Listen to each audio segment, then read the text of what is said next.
Hey, this is Troy Taylor with the Championship Football Coaches Clinic Podcast on Total Pole Nation, sponsored by Reps VR, First Down Playbook, Rack Coach, The Top Hopper, Sideline Design, Sports Workbook, and Tip of the Spear. Today, I have on Coach Steve Erbes, and he hit me up, or he retweeted the Twitter, and I sent him a message, and we start talking on the phone. And I found he's a big fan of the podcast, and I want to get him on here because I want to learn about his story. He's a former Marine or a Marine. My dad would get upset if I said that. But Steve, thank you for coming on. For anybody that doesn't know, tell us a little bit about yourself, Steve, and where are you from? Yes, sir, Coach. I just want to start by saying thank you. Appreciate you having me on. Like you said, huge fan of the show. The CFC podcast was the first coaches podcast that I started listening to. I looked up any football coaches podcast, got into it. Little bit about me. I'm living in West Michigan, Grand Rapids suburb. I coach at East Kentwood High School. I'm on the JV staff there. This is going to be year number 2 for me. So still new, still kind of learning who I am and who I'm going to be as a coach. Marine Corps veteran. End of active service was 2016, so just been trying to find my way ever since then. Had a huge opportunity to get in with East Kentwood and start coaching some football and try and be a leader and mentor for these boys. So, being a Marine, I think you have an advantage over most coaches, but I like how you said that you're just a baby in coaching, and when you're just a kid, you don't really know who you are yet. And even as a coach, you haven't learned yourself or figured out your own style yet, but you mimic your own coaches or guys you're around, or, a DI that you might have had, or a commanding officer or something. So it kind of blows my mind. It's very humbling, man, that we've only been doing this podcast for over a year. And you go and you Googled it, you went to Apple Podcast. I mean, how did you find it? And what was the first one that you watched? And what made you such a big fan? I'm just curious for my own. I think the biggest thing for me about the podcast was, I got so deep diving into trying to figure out all the X's and O's. And what you really did was you were able to talk about the other side, the mentorship piece, the leadership piece of that podcast, and that's of football, and it's really why I got into the game. It is a vessel for me. It's kind of my ministry that I can teach, coach, train, develop these young men to be, better off than I was. Not that I had, an awful upbringing or anything like that, but just to make better decisions, give them the knowledge and the skills and the power to be successful. And that's really what I love about the game of football, is that we can do these things. And yes, winning conference championships, district championships, state titles, that's one of the goals. But ultimately, to see these young men become successful off the field is something that I'm a huge advocate for as well. Yeah. So where did that come from? I mean, because I don't know if that's normal. That most coaches, they just want to win, or most coaches, they want to get their next job. So is that something that is in your DNA? Is that something you got from your parents? Where did that come from? Yeah, I think it was, honestly, it was probably my mother, rest her soul, that she just taught me, positivity is everything. If anything you have in life, you need to be positive about it. And, just trying to bleed out yourself onto others to make sure that you're bringing up the man to the left and right of you. And I learned a lot of that, in the Marine Corps, because you're worthless if the guy to the left and the right of you isn't there at the end of the battle. So, being able to learn those things, through a lot of different life circumstances, through the Marine Corps, and I was in junior ROTC all before then. So I've been really military mindset, since about 6th grade, and knew I was going to be a Marine from when I was a real young kid, when my grandfather passed away, who has got his flag right here behind me. So I think just being able to teach young men about life and being able to use football as a vessel to do that. Yeah, I mean, I've learned a lot over the last year since, I got let go at the school that I was the head coach at for 6 years. Really, why we do this, and just self-reflecting on, helping others. And, I don't know if you've heard me confess this or not, but, I thought when I was young, I had this thing figured out that if I helped others, I'd help myself. And, if I could help kids, get them into college, stay out of trouble, help others, that I would get a good job, or that, I would move up, or I'd win state championships. And man, I got humbled, and it didn't take me till I was 45 to learn that ain't how it works. That's a hustler, man. That's somebody that's hustling the game, hustling life, hustling the system. So dude, I might be the worst guy to learn from, but maybe that's why I'm here. So after hearing me say that, have you heard me say that before on the other podcasts, or do you understand what I mean? Like, it's kind of like I'm the good prodigal son, but I've also been the bad. Yeah. I'm by no means perfect. I have, dark times. I think we all have dark times, some darker than others, much more darker than others. And, but I think that's, you are understanding that you got to bring guys on this podcast to lift others up. You got to, you got to reach out. You got to build your toolbox. You got to add tools to it constantly, or else, if you're just stagnant, you're not moving forward, you're sinking. So you got to be able to keep building, keep growing, affect two people so they can go affect two people. And you just, at one point, you have your own little army of, people just doing good and spreading love all around this great nation. Man, that's powerful, for me even to think about that. There's actually people that watch us and listen to us and watch these podcasts. I'm the low man on the totem pole. I don't have the biggest brain in the world, but I don't even think about that. But man, meeting guys like you, it makes me want to go harder. It makes me want to do more. And MK, she's a young lady in Indiana, and she watches all the podcasts. She's I've heard MK before. Oh yeah. Coach Troy, you taught me a lot of things, man. Yeah. Well, you've taught me a lot, MK. So think about going into the Marine Corps. You told me that you were involved in the Soldiers to Sidelines program. Can you talk a little bit about that? And, we have a mutual friend, Del Smith, who's involved with that. But how important has Soldiers to Sidelines been for you? Soldiers to Sidelines to me was what started it all off. I was, I got out of the Marine Corps in 2016, been working in retail, had an opportunity to go into law enforcement, which fell through, and kind of happened upon the Soldiers to Sideline kind of ad on social media, and didn't know what it was about. Hadn't heard of it before, but got linked in, did the football coaches clinic, the webinar that we have twice a year, and absolutely phenomenal information talking about not only X's and O's, but, everyday coaching type stuff. Harrison Bernstein, his book, Everyday Coach. I've read it, I think 2-3 times over, and I'm going to read it at the beginning of every football season going forward.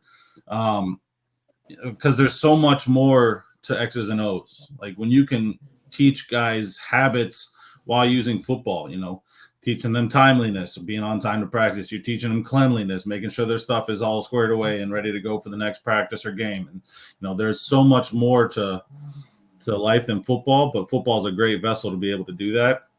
And Soldiers to Sideline, giving me opportunities to go and do a weekend of training with the New York Jets at MetLife Stadium. Like, there's not a lot of guys that get to do it, and all you got to do is pay for your ticket to get there, and that's it. That's all you got to do. So blessed to have the opportunity to work. And, like you said, Del Smith, he's a coach's coach. He's a stand-up guy. I was just talking to Coach Smith the other day, trying to get some film from him, trying to get my X's and O taught upright. So for any veteran that doesn't know about it, it's not just for football. It's for strength and conditioning. There's basketball. There's, field sports. There's working with some of our disabled athletes. There's all sorts of certifications that you can go through with Soldiers to Sideline, and I would challenge anybody to get into that. MK, I appreciate you telling me that you want to go in the Army. I never knew that, but we'd be lucky having you. Amen. Hua, like representing our country in the United States Army. And Steve, like since you've been coaching, like when did you know that this was for you? I mean, you're only going into year 2. Yep. Only going into year 2. I mean, so you're just a baby. I mean, you've only gotten done with your first year of coaching. Like, when did you know that you were hooked? I think right when I finished that first seminar with, it was May of last year that I did my first seminar. And, from then I was like trying to get on a staff somewhere. And luckily I, good friends with a good friend of a good friend of, the head coach at East Kentwood, and was able to get on there and, started at the freshman level, I assistant coach at the lowest level, earned my stripes, talk about low man on the totem pole. I was the lowest of low men on totem poles, at the freshman level, kind of being a coach's assistant, trying to get everything squared away, mainly remembering kids' names for my head coach because he was struggling with trying to remember 53 kids. But, just grinding and knowing, and just the everyday grind of it all, that just really, it just got me going. And I'm hooked. And, it's a beautiful thing now. I used to be upset in February when football was over, the Super Bowl ended, and now I'm just around football 24/7. So there's no downtime. Yeah, it's never any downtime. I don't know if you got a girlfriend or not, but I can teach you how to get divorced. I mean, it never stops. I mean, it's one season after another, and one leads into another. Steve, if you watch Life Lessons, you will hear me a lot. Yeah. The Life Lessons podcast is in the morning. Coach Bald, my friend, does his own podcast in the mornings. He likes to have the background of his $2 million home back there. Yeah, St. Petersburg, Florida. He lives right in front of the Tampa Bay, and he likes to show that off, and we love him. He'll be on here. He'll be asking you a couple questions here in a minute, I'm sure. All right. But it's kind of fascinating for me.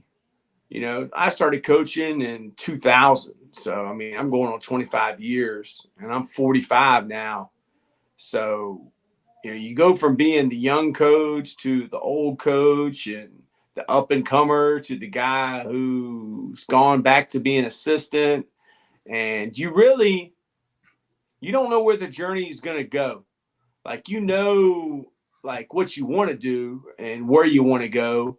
But like, you don't ever really know where this is going to take you. I mean, dude, last May, you went to your first coaching clinic, and now you're on the podcast talking to me. Like, would you have ever thought that last May?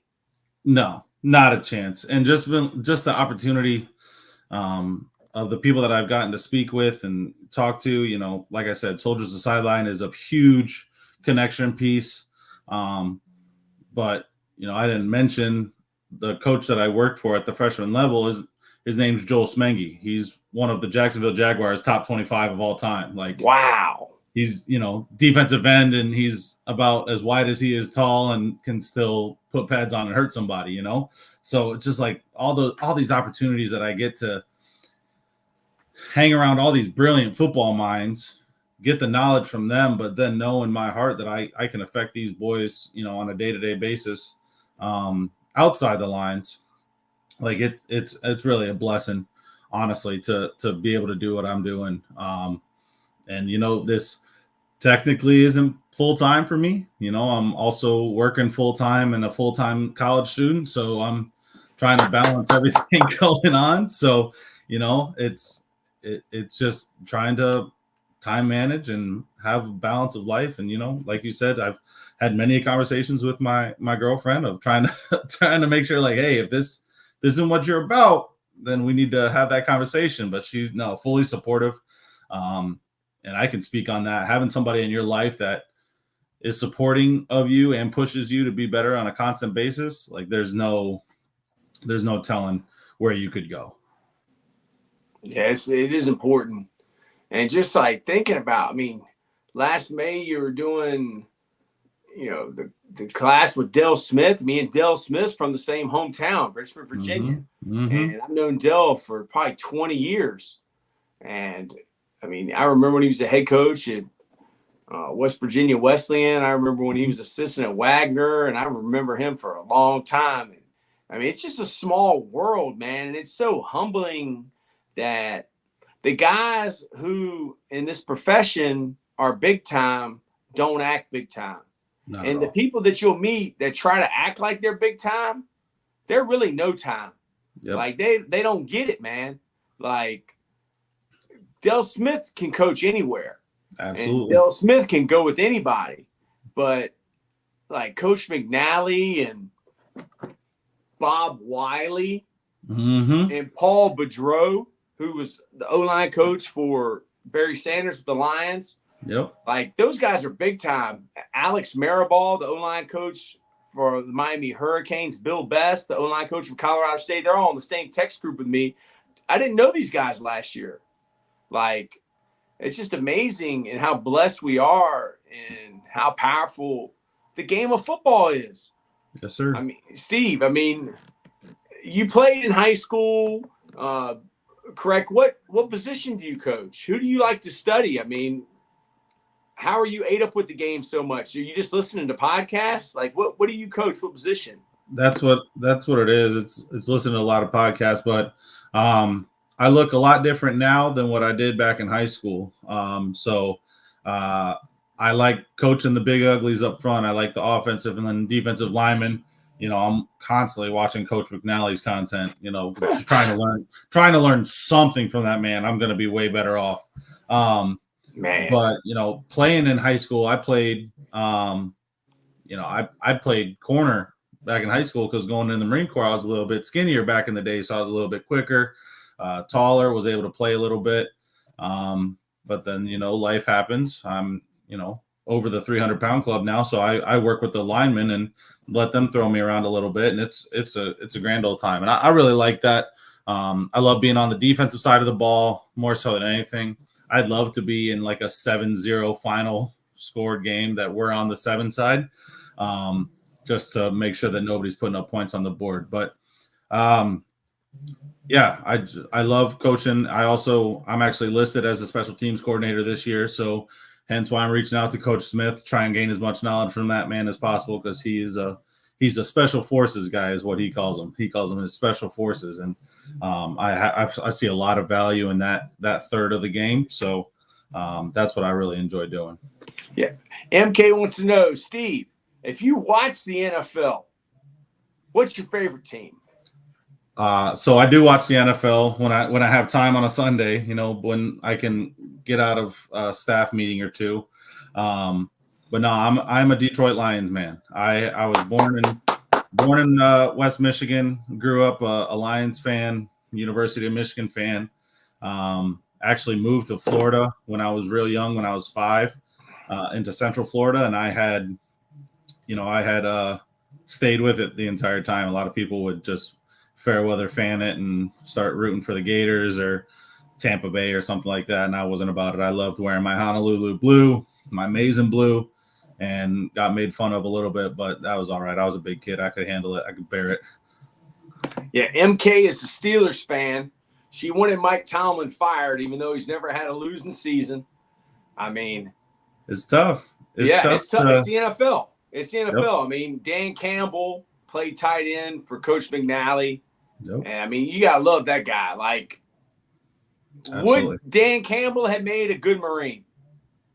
Oh, I would say so. Maybe a little big, but I don't know if he would have been an 0311, an infantryman or not. But he has that esprit de corps, that motive to bring up your brothers. And I think I would like to model a lot of my coaching game. You've said it before multiple times on this podcast. Your guys don't care what you know until they know that you care.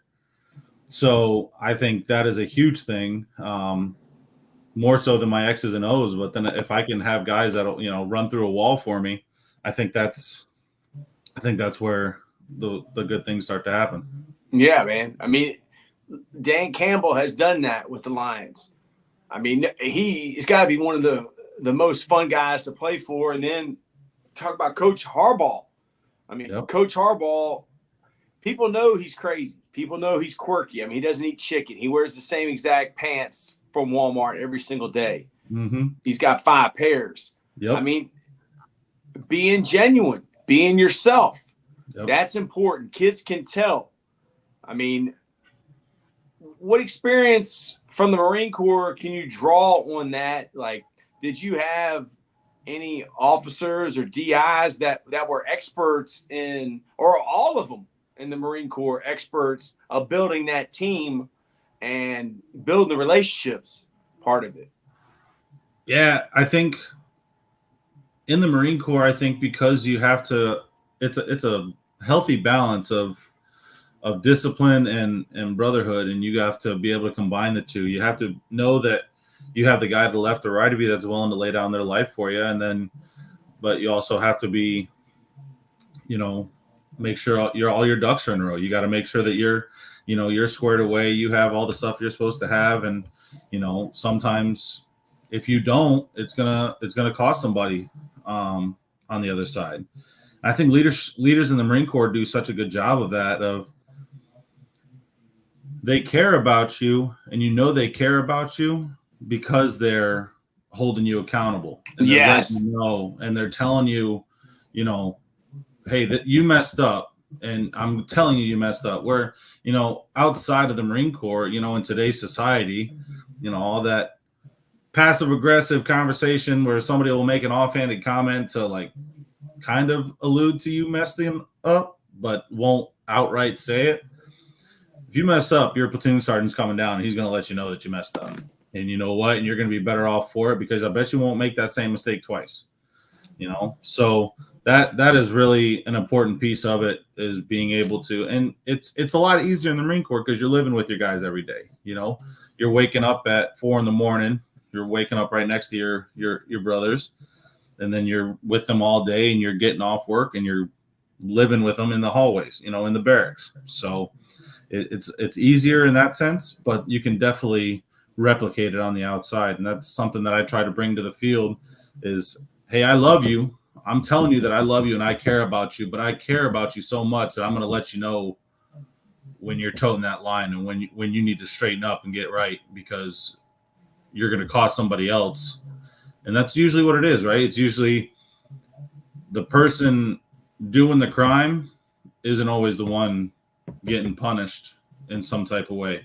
It's somebody is missing a block and that defensive end is coming screaming up the field and breaking the femur of your running back because you missed that block, or, just some elaborate situation that you can think of, so being able to hold each other accountable is huge. Yeah. So just listening to you, it makes me think of, like, some people, they don't think that you can still coach like a drill instructor, but like the guys that I learned from, like, that's, some people say it's tough love, but it's really just love. Because if people aren't correcting you and they don't care, they don't love you. Like you said, people in the real world, they don't care if you mess up, but like, that's love. Some people call it tough love, but it's still love. When Coach McNally cusses me out, it's because he loves me. And he knows I'm an idiot. He knows I talk too much. So, like, I understand love for, as much as my small brain could comprehend it. But I was thinking about, you're a Michigan fan, and I had Coach Rowe on that just passed away. He was a 4-year starter. Craig Rowe at University of Michigan. And man, I'm probably gonna cry now, but I'm just thinking about, like, I met him and he started more games in Michigan than anybody, and he couldn't come on. So like, I was kind of feeling sick or something, and I was like, man, this guy, he blew me off. And the next day he tells me he can do it. And then before the podcast, he tells me, nobody knew, but he said, I got diagnosed with cancer and I just had chemotherapy.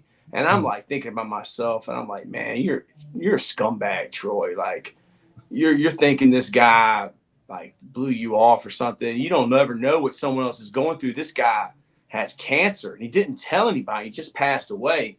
So, like, were you familiar with Craig, being a Michigan fan? And I mean, what he did on Twitter for defensive line play, dude. It'll live forever. So do you remember Craig at all?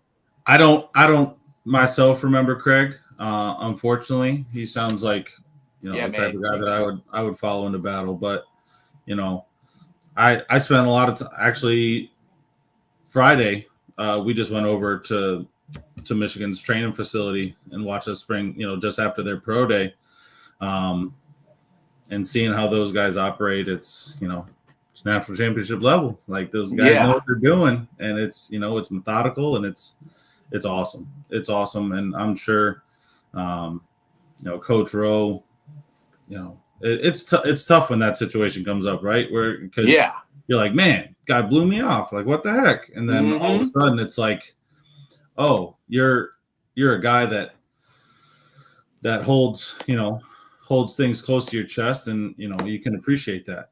And, but yeah, it's tough when those things come out. Yeah, Coach Bald, this is my buddy from St. Petersburg. He said Coach Jimmy Rogers was the best. That's my mentor. He was an Army Ranger. I was telling you about Jimmy A. Glass. Yep. MK's excited to see Coach Bald in here. Yeah, Coach Bald, if you have any questions for Steve, let it rip. Coach Bald coached at Lakewood High School. These are the players that he had on his high school team that didn't win a state championship, all right? Mm-hmm. The Griffin twins. That's Shaquille and Shaquem. He had Marquez Valdez-Scantling, the receiver from the Chiefs. He had Isaiah Wynn, the offensive lineman from Georgia and from the Patriots and now with the Dolphins. Rodney Adams. And then he had a couple other guys. He had all those guys in the same high school team. Man. Yeah, dude. Oh, about stacked. Unbelievable. Yes, sir. in your 2 years of coaching,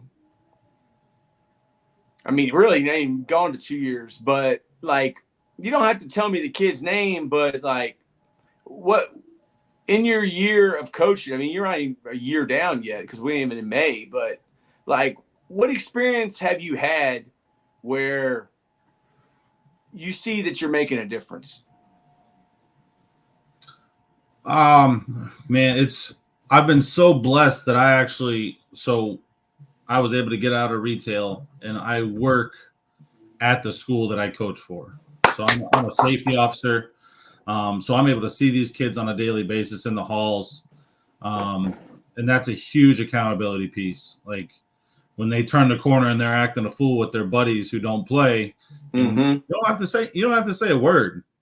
You can just look at them and they're like, coach got me. But man, they're here in West Michigan, there are just so many situations. One kid in particular, there's a freshman in high school. He's 14 years old and he has to be the man of the house.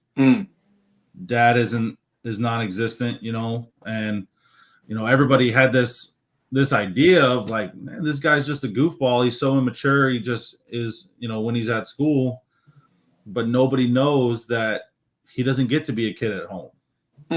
He has to take care of his sister who's that's a good point on the spectrum, with autism, and he's having to take care of her while mama's working 2 jobs, is gone 16 to 18 hours out of the day, and I think I've been so blessed to be able to be in the hallways with these kids and learn. I'm going to be such a better coach this season.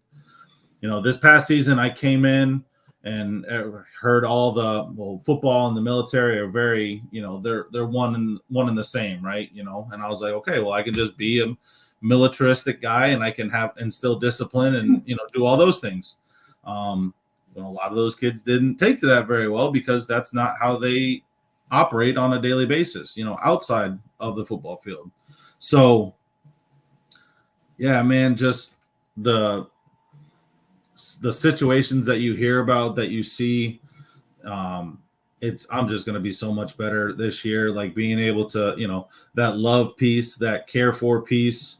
And I'm going to be able to get more out of the boys that way by just, hey, you're late, go and run, 50 miles when, the practice is over. You can stop when I'm sweating or whichever, but taking that couple seconds, and there doesn't always need to be a why. People are like, well, the kids don't need to know why. Well, yes and no. There's some one-offs to that where, you know, you can explain something to them or why you're doing something and kind of after the fact, you know, and this is something that I'm learning, that you have to be able to explain it a little bit so that they can like, all right, yeah, I got it, coach. Yeah, I can see why you lost your cool on that one. So, but yeah, I know that was a long-winded answer to your question. Hey, man, it's a podcast. We can do whatever we want, whenever we want. I mean, that sounds good. I'm really going to use this podcast right now. I mean, we're already 30 minutes into it, but like, I'm going to preach something to you and you can ask me questions, or like, I don't have to be the one asking questions, because like, this is what I'm on right now, man. And I just got on this recently, is that when I was growing up, I did not think I was very smart. Mm-hmm. Why is that? Because my dad dropped out of high school in 10th grade.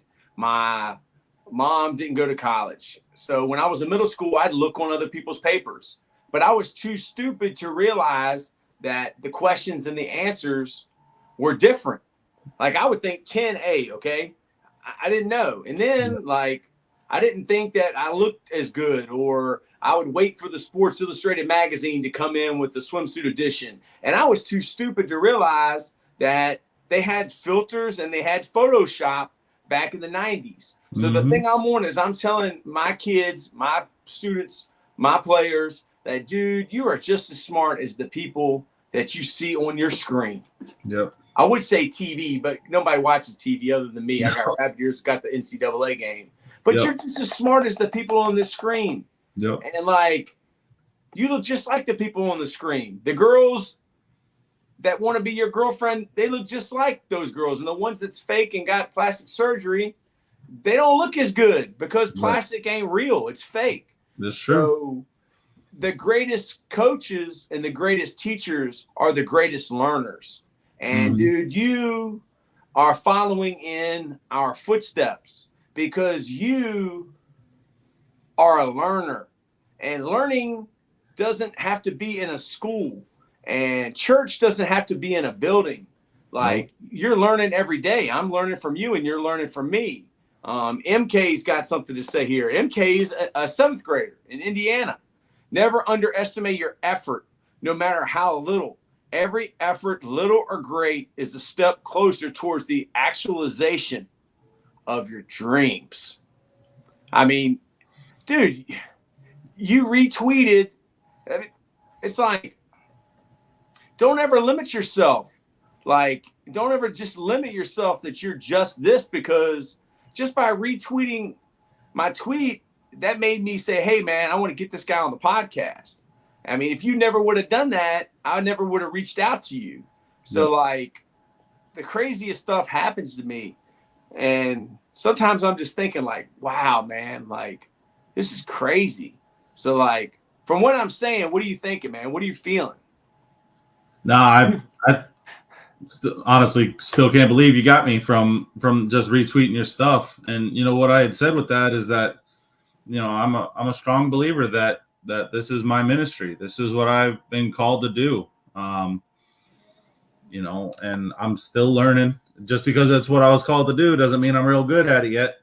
You know, I'm still having to learn. I'm still having to, you know, the varsity staff just got a whole new staff this year. So I'm drinking through the proverbial fire hose with all the a completely new offensive scheme, a completely new defensive scheme. You know, we haven't got a special teams coordinator up at that level yet. So I'm sitting here, I'm the special teams coordinator for the lower levels, and I don't have anybody to tell me what we're doing yet. So I'm trying to just gain as much knowledge and everything like that. So yeah, just don't be afraid to take your calling and run with it, even if you don't have a whole lot in the backpack yet. If you got to go and you got to add books and you got to add audio, you know, podcasts or YouTube or anything like that, you got to be able to take the time to perfect your craft. You gotta get good at it, or else, you know, it's just going to pass you by.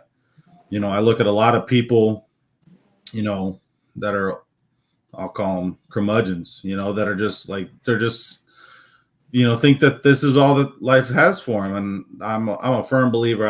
I've listened to too much, Dave Ramsey and his folks over there, that say that, you control everything you got going on. You are in the pilot seat. Man, you got to be able to start. You got to take that step. And that's why I said, my girlfriend, Natalie, she's my biggest supporter. She's my biggest rock, that I'm building the foundation with her. And she's a big blessing to me. And if you can find somebody, and that doesn't have to be a boyfriend, girlfriend, but, husband or wife, it could be a father, mother, sister, sibling, brother, anything like that. You just gotta, it's hard to do this alone. It's real hard to do this thing we call life alone. So being able to find somebody to support you, that would be the biggest thing. Yeah. I'm just thinking about like my whole philosophy. You probably heard me say this, but like, dude, we want to help others change lives, build champions. And that's why we do it. And that's why we do this podcast is we want to help others. We want to, help get people to the next level. We want to help others, man. We want to build champions. And absolutely, like Coach McNally told a story when we were down in Charlotte that he was I was about to say ninth grade coach, but he was like the freshman coach at Buffalo when he got done playing for Buddy Ryan. Buddy Ryan was his defensive coordinator, but it was a whole new staff that came in, and his whole thing was that he was not going to be outworked because it was like one job for 6 guys to be a GA or something. And he was the first person in there, last person out. Nobody was going to outwork him. And dude, that's the same type of, mentality that I know you have is coming in with this new staff. You being a Marine, you understand you got to conform to them. Absolutely. And you got to learn from them. And, last year was last year, and now you're just trying to get better and help that program, and how lucky they are to have you. So, like, is that the philosophy you're taking with this new experience of being on a new staff? Absolutely. Yeah. You just saying that maybe, the mama mentality, right? Kobe Bryant's was the hardest working person on this planet. And, I'm sure a lot of people have heard this story, and forgive me because I don't remember who he was playing, but guy who was, coming into LA, showed up at the Lakers Center or the Staples Center back in the day, showed up, 3 hours before game time. He's like, I'm going to get some shots up. Gets in the gym, and Kobe's already working. And guy's like, all right, Kobe's, putting shots up, whatever. So the guy goes and he shoots for about an hour and a half, 2 hours. And Kobe's still, running game speed, do these drills with his shooting coach. And guy's like, man, this is crazy. Goes and takes a seat and starts to unlace his shoes. And like Kobe's still going. He goes for another like half hour, 45 minutes or something like that. Go into the locker room, play the game that night. And they get done. And Kobe, I think, probably dropped like 50 or something on him. And after the game, the player that it was there before went up to Kobe, was like, what makes you work so hard? Like, why would you be in the gym that long? And Kobe, paraphrasing, was like, I just wanted you to know that you were not going to come close to outworking me. And that's just the mentality that he lived with, ever since he was in high school in Philadelphia. He was a worker. And I love watching Kobe's stuff and his mentality of, hardest worker in the room. And, and you have to do that, especially at a lower level. You have to be willing. There's no free rides. You have to earn everything. Sometimes it comes as a unpaid freshman assistant coach, and you got to grind for a year, and then you get bumped up to the JV level, or, you get, you show your stripes. And yeah, like you said, I'm in the offensive meeting rooms. I'm in the defensive meeting rooms. I'm hanging out with my coach. We just went to a Glacier clinic here in West Michigan this past weekend. I'm doing as many workshops I can with soldiers at Sidelines, going in person, online. In April, I have a strength and conditioning seminar that we got going on, because that's kind of the world that I want to get into. I'd love to get into the strength and conditioning aspect of football. And, just you got to work. And like I said, I'm working full time at the high school and then filling in football. And I'm a full-time college student. Absolutely dreading summer and fall coming up. But, that's the only way I know how to do it is I just got to work. I just got to put in the work, and I just got to make sure that I'm there, because if I'm lacking and my guys look up at me and they're like, well, why are we have to try in school if you're not even trying to do what you're doing? So leading by example, and that's definitely a Marine Corps thing is being able to lead by example. And, because we are head and shoulders above everybody else. I know MK wants to go into the Army, but Army ain't it. You know what I'm saying? It's Marine Corps or nothing. But if you want to be part of the best in the world, you got to be able to grind. Steve, are you a coach or a person that helps teams and helps the coaches? MK, he's a coach, and he does help the team, and he helps the coaches and the players. So I guess she sees like people come on here that aren't coaches. So yes, he is a coach, but he's a young coach. He's learning. Yep. But I wanted to get him on here because it's good to hear from guys who are new to the profession and, have questions and want to learn and want to get better. Okay. So he's the coach. I got confused. Because it probably from soldier to coach is what I call this, lessons learned. So looking back after your first year, what was different? What was different than you expected from this season? And now, that you're in the building, what did you expect and how was it different? Or was it what you thought it was going to be? I think it was a little different. We had, as far as stats go and wins and losses, we had a very successful season. We're really excited with this freshman class going forward, and we're planning on doing, big things here in the near future. But I think I leaned heavily on my militaristic mindset and thought that that I could walk in and, that I can kind of have my way. We had a coaches meeting at the beginning of the year, and they're all kind of looking around, and they said, we need a discipline guy. We need, somebody that's going to holler at the kids. And all eyes went to me. So I was like, all right, I guess I got to play my role. So, and there were many times that I tried to do what I knew, and I, did discipline my way and the way that I know how. And I look back on it, and that necessarily wasn't the right way to go about things. I got a few nicknames from the kids that I don't think I can repeat here. Might be a little inappropriate, but you got to be able to adjust course. You have to be able to say, hey, I did it that way. That's not necessarily the right way or the way that it needs to be. And like I said, learning how these kids operate and where they're from,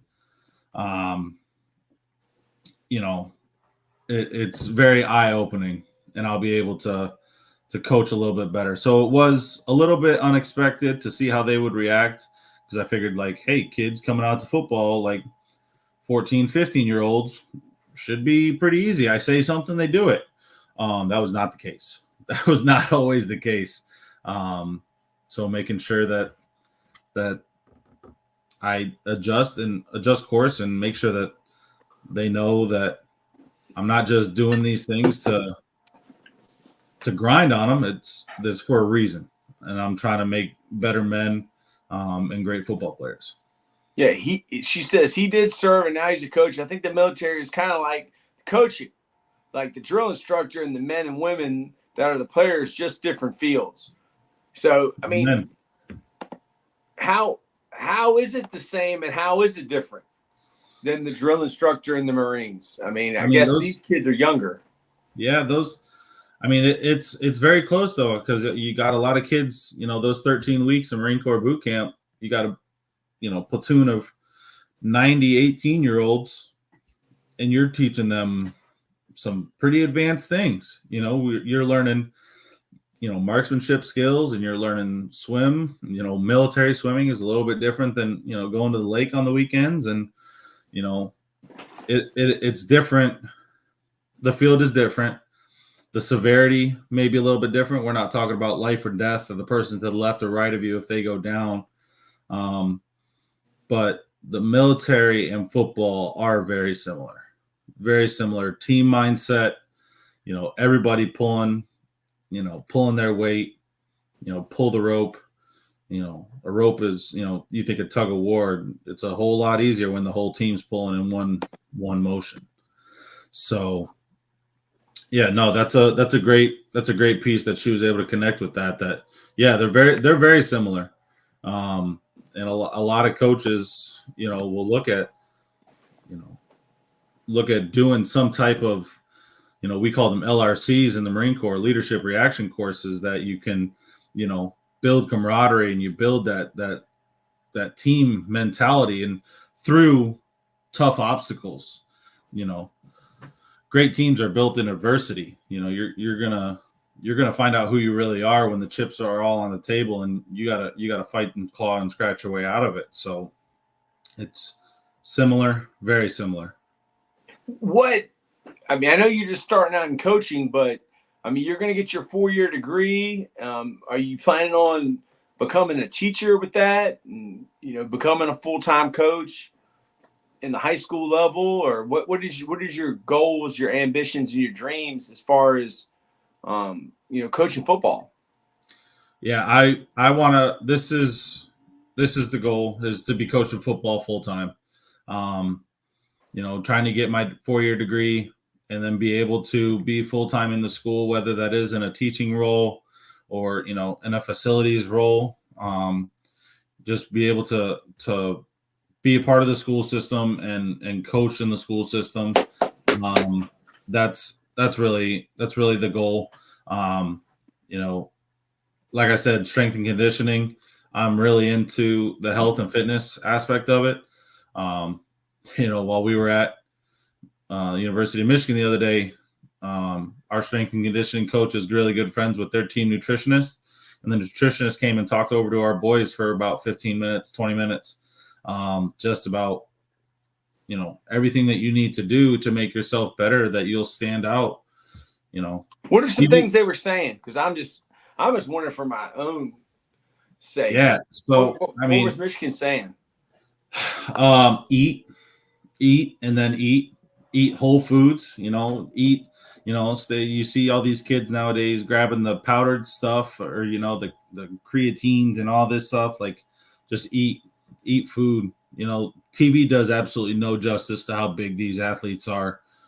Man, I was standing next to some of their offensive tackles, and they are 6 inches taller than I am. I'm 6'3", and some of these guys are just massive human beings. And they're just eating. They're lifting weights. They're not taking anything. They're not, enhancing themselves incorrectly, with a needle or other. So that's something that I've really fallen into also in the past couple of years, is the health and fitness aspect of things. Just because I feel like if your strength and conditioning is at top notch, you're going to put yourself, it's amazing what athletes can do when you make a few mistakes in a ball game.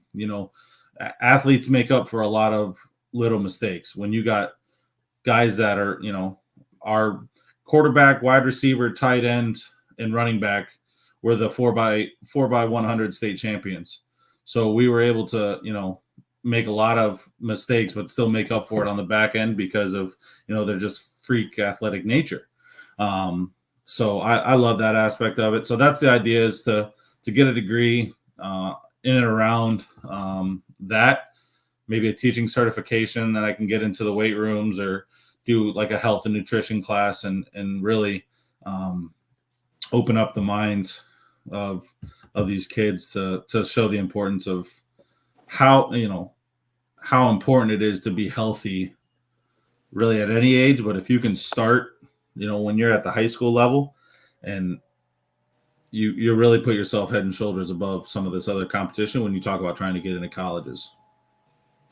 Yeah, I'm just sitting here thinking, I wish I could do more to help Dell and to help the Soldiers to Sidelines program, because there's so many guys out there that were in the military and might be dealing with things. And I mean, not only can they help the kids of this country, but the kids can help them.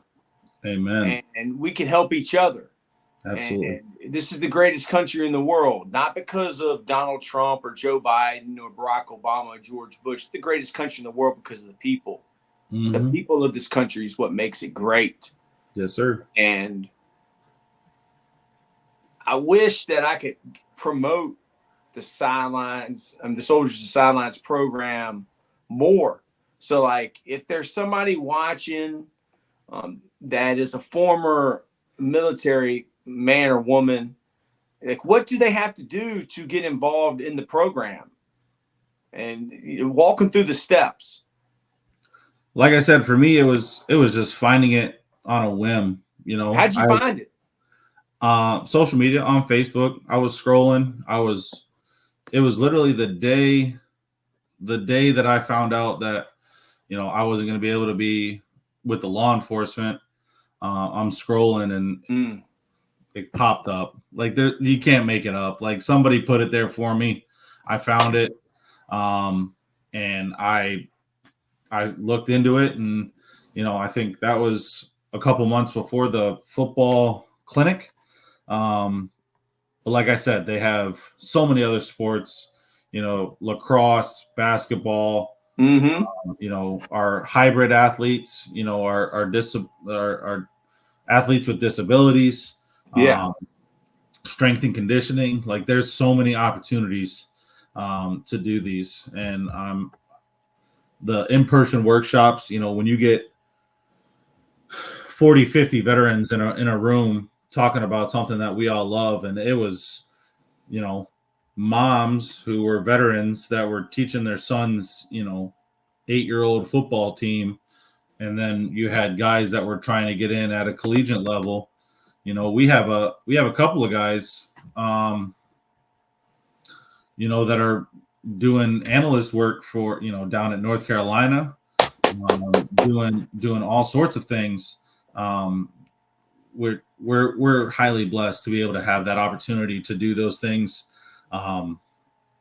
So I tell any veteran, even if you're not on a team or coaching staff or anything like that, just to gain some knowledge and to build some camaraderie. Because, you know, like you said, these kids help me.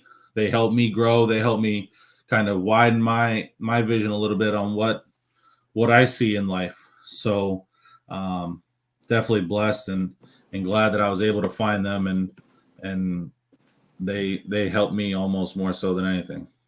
Yeah, I mean, if you sit around and watch CNN or MSNBC or Fox News, I mean, they're going to have you hating the world. They're going to have you hating kids. But when you actually are in the schools and you see these kids, and a lot of them are addicted to their cell phones, they're addicted to food, they're addicted to this or that. But those things are made to be addictive. So, like, they need help.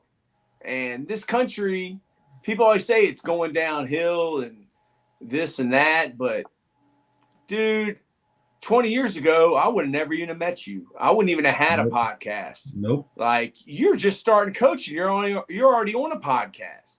Yep. I mean, this is just the beginning for you, man. You're gonna be coaching a lot longer than me. I'll be dead and gone one day, and you'll say, "Man, that Coach Taylor, he got me on his podcast. He didn't know me, you know." Absolutely. But dude, I kind of do things by my gut and how I feel, and man, I'm blessed to have met you, and, you know, to know Dell and have him, you know, as such a big part in this program as he is. I'm going to go by, and Steve, thank you for your service. MK, you know, thank you for all you do. MK, thank you. You were worth it. Yeah, man. I mean, I'm 45 years old, but the kids, they keep you young. You know, they keep you young. And like, I know about things that most 45-year-olds don't know about. Just because I'm around kids all the time, they teach me and I teach them. We can learn from each other. So like, man, I appreciate you coming on, Steve. You're a rising star in this profession. And dude, your role in this, program of, Soldiers to Sidelines is going to be important, man, because there's a lot of guys out there that could help, and kids need the help, and they can help them. So like, man, you're just a baby. You're just a baby, and look at you, man. You're already on a podcast talking about it, and Dell, I know Dell's going to watch this. So is there anything you like to say to Dell and say thank you to the program? Hey, I appreciate you giving me the platform to kind of talk about who I am and where I want to be. So I do appreciate you, Coach Taylor, and, to any of the other, veterans that see this, please check out Soldiers to Sidelines. Even if you, like I said, if it's not something that you're buying into right at this moment, just look at it to get an idea of what's going on. And, something that clicked for me, just as you were talking about, this generation, we keep hearing all this, well, this generation is this, or this generation is that. We're teaching this generation.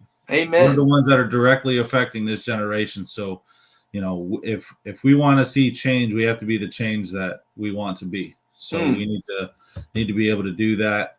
And yeah, let's make the best generation. It may not be for you and me anymore, Coach Taylor, but we can definitely affect this next one coming up and in a positive way. I mean, dude, now that I'm old, it's always all that. I mean, everybody says, well, this generation, the old people always say that about the younger generation. It's always, this new generation. They always say that, man. They've been saying that forever. Yep. Like, let's stop saying that. Let's do something about it, man. And I mean, heck, we fought all kinds of wars since 2000, since I've been coaching. I mean, why do we keep fighting Afghanistan? I mean, what is so great about Afghanistan, man? I mean, we got plenty of soldiers because of all these wars that we've been fighting, but you guys are important and you're loved and you are America, and we're the greatest of all time, man. And I'm just proud to be an American. I'm proud to be a part of this country, and anything I can do to help Soldiers to Sidelines, I want to be a part of it. Anything else you want to say before we sign off, Steve? And then I just want to stay on here and talk to you a little bit off camera. Hey, thank you all for your time. Thanks for giving a listen to a young guy trying to get going in this ball game. So thank you so much, and go Falcons. Thank you, brother.